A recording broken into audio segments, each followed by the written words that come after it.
What's up, guys? This is Seville with another action figure review.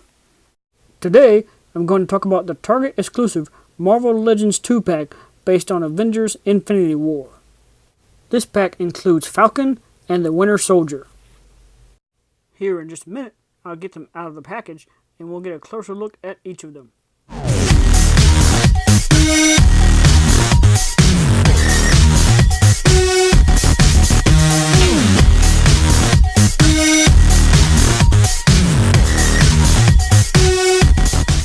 Just real quick before we get back to it, if you like this video, please give it a thumbs up and comment below. And if you want to see more from me, please subscribe and hit that notification bell. Now that they're out of the box, I'll give them another spin so that you can see them each all the way around. Bucky does come with two guns, one of which is definitely a highly advanced Wakandan weapon, while the other is more like a standard military rifle. Falcon's only accessories are the backpack and wings, which can all be removed. And now, let's take a closer look. I'm going to start with Falcon, because unfortunately, he really is just a repaint of the Civil War version of the figure. The biggest difference is that the new one has more of a glossy effect to the paints. And then there are some areas, like the shoulder pads, where the colors are entirely different. And some of the trim in his torso has extra color to it as well. The shinier gloss effect does continue around to the backpack as well. And he does have more of his beard painted on too. There is that little bit of extra gloss on the wings too, but beyond these color changes, there's really no difference between these two figures. Which is kind of disappointing, because I was really hoping some sort of improvement might have been made to the wings. I've personally had a lot of trouble keeping the wings in place on the Civil War version. It doesn't take much force at all to knock them out of place. But maybe I'll have better luck with this one in the long run. Articulation-wise, he is pretty standard for a Marvel Legends figure, having all the appropriate joints on the neck, shoulders, biceps, the double elbows, and the wrist. Plus, the ab crunch and the waist turn, and then on the legs, you have the hips, thighs, the double knees, and the ankles. If this figure wasn't just a repaint of the Civil War version, I would have given it a 4-star rating, making it worth owning for casual fans. But now, because he is just a repaint, I'm going to have to knock him down to a 3-star rating, which means he's really only worth owning for diehard completists or people who missed him the first time. In all honesty, if it wasn't for him being packed with the new Winter Soldier figure, I wouldn't find any reason to purchase the new Falcon. With that said, let's take a closer look at the new Winter Soldier himself, while also comparing him to his Civil War counterpart.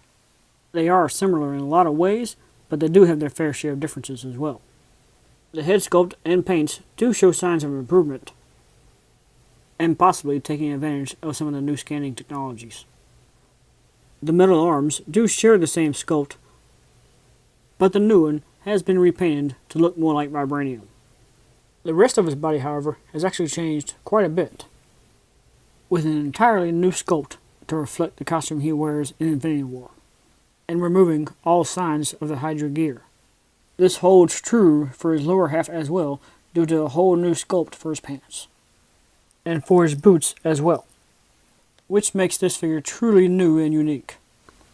The only problem I have with this figure is that it wasn't updated to show the beard or the longer hair, which does unfortunately translate to a loss of accuracy. And it's somewhat disappointing to not be able to recapture the complete look. His articulation is also pretty standard for Marvel Legends, so I'll just do a quick run through. The head does turn side to side with a little bit of up and down movement, and the shoulders do have full rotation as well as outward movement. The biceps also have full rotation, and the double elbows do work really well. The wrists also have full rotation and a little bit of up and down movement. The ab crunch actually has a wide range of motion, almost being able to bend in half, and the waist does have full rotation.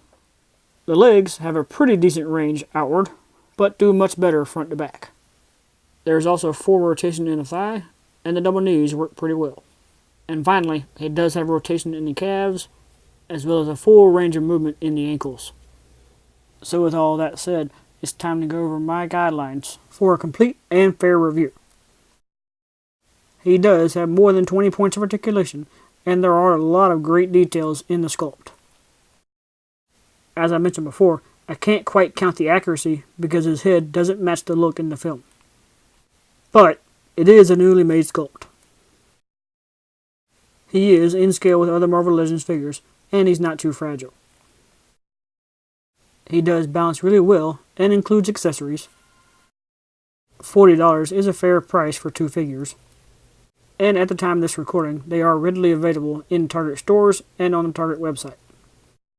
So, I'm giving this new Winter Soldier figure a 4-star rating, meaning he is awesome and worth owning for casual fans, even with him missing the long hair and beard details. But I do wish that they still could have done a little bit more with the Falcon figure so that it wasn't quite so much of a repeat.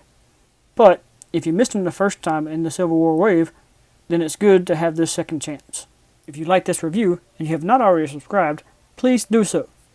That way, you'll be notified of my upcoming review for the Black Panther 2 back and the incoming 10th anniversary figures. Thank you guys for watching, and I'll see y'all next time.